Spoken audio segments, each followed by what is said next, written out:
Legends of Tomorrow Season 3 has just aired its season finale. I just seen it. As always, we will be discussing the season as a whole, more focused on the finale, but there will be spoilers as always. You are warned. Let's talk about the Legends. So Legends of Tomorrow, right off the bat, I will say it hit the little lull that all the Season 3 shows in the CW seem to hit, except for Arrow, because I'm in the minority and think that season is the best one of the show. But the biggest problem I have with Legends of Tomorrow Season 3 is that there are just too many storylines. And when something seems to be a one-off on a certain episode, because right now the storyline is that they're trying to fix time, the time anachronisms that they created because they fucked it all up in Season 2, and now they are after Damien Darhk, who's trying to unleash this demon who never shows up, by the way, really bad villain except for the voice performance of John Noble. But now Damien Darhk also has a daughter somehow, and this daughter is also very powerful and whatnot. Then there's this descendant of Amaya who comes into the picture as well. Then this new character Zari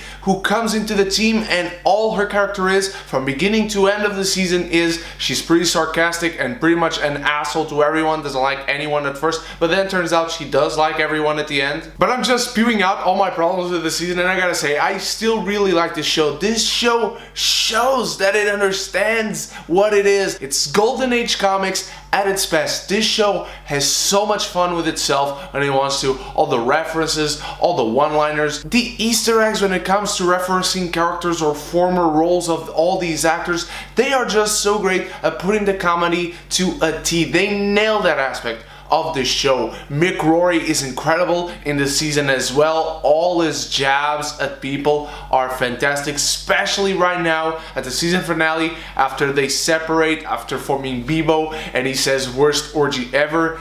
That is the best quote of Legends of Tomorrow in its entire existence. And still the best developed character of the show is absolutely Sarah Lance. I love her storyline in this season. The relationship she creates with Ava, the reveal about Ava being a clone from the future, and then Sarah dealing with that and not wanting to hurt herself or Ava. I love what Sarah had to do in this season. I loved how Sarah grew in the season. As a member of the team, as the captain, what she dealt with Malice taking on the Death Totem. I loved Sarah Lance. I love Katie Lotz. I think this is the staple of the show. This is why you still tune in into the show overall. But it's the ensemble overall that works. Nate is awesome. Ray is awesome. Amaya is awesome. The relationship she has with Nate is awesome. Mick, as I said, is incredible. All these guys do such a great job at bringing the characters to life, at making the characters their own, and I love the addition of the new characters. I am really sad that we lost Victor Garber, Martin Stein, and then that Jax had to leave as well. But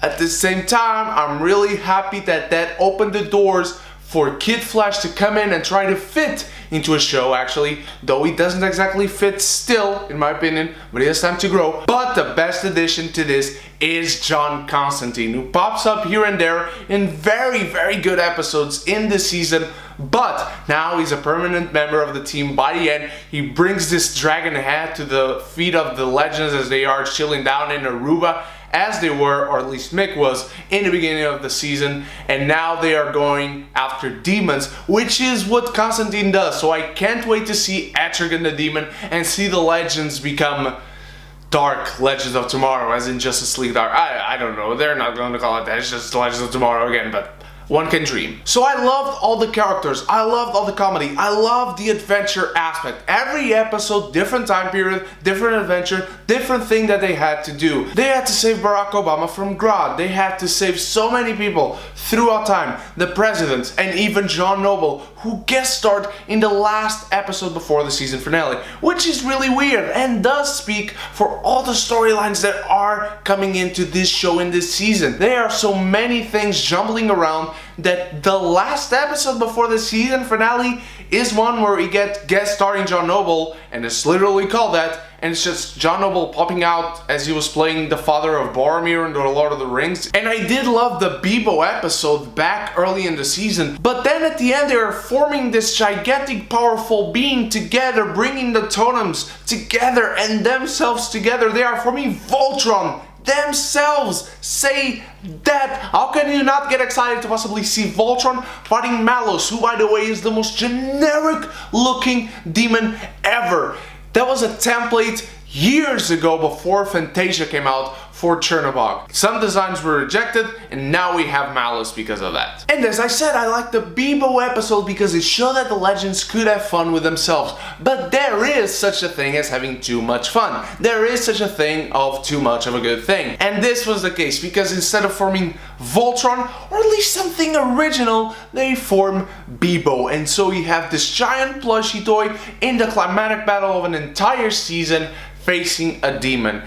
And he beats the demon pretty easily, to be honest. I did like the use of Damien Darhk in here. Felt too rushed, especially because we just had him in the last season. Oh, okay, we just saw Damien Darhk for the second time, so now he's really dead. But turns out he really isn't, and now, again, he has a daughter somehow, and I liked his daughter. I like this actress. This is one of those actresses that right now, with her role in Legends of Tomorrow, I didn't know her name, but I recognize her face every time she popped up. She was in the Naked Man episode of How I Met Your Mother. I like her role as Nora Darhk here, and I wouldn't mind seeing her as a recurring team member because in real life, she's married to Brendan Routh, who is Ray in the show. But what is my biggest gripe with this season is that I still remember last year when I reviewed season 2, I said something like, I want Rip Hunter to come back. He was out of the show season 2 because he was filming Broadchurch or whatever he was filming. So now he was back, recurring, still it was really neat seeing him whenever he popped up. And now he dies. I know this is Legends of Tomorrow, I know they can go back and forth in time, I know Rip Hunter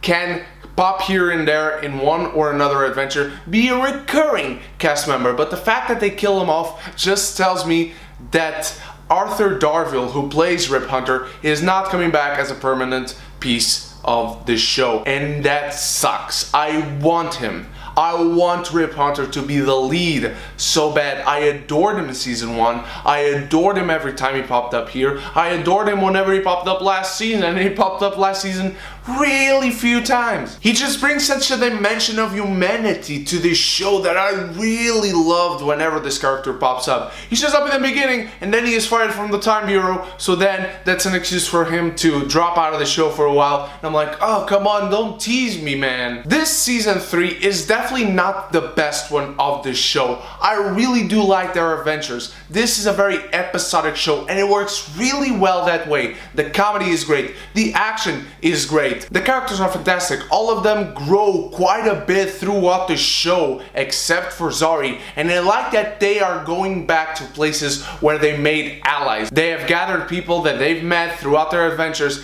and they asked them to battle with them in the most important battles. There's this great speech that Sarah gives before they battle Julius Caesar and one of the Viking ladies and Blackbeard, yeah.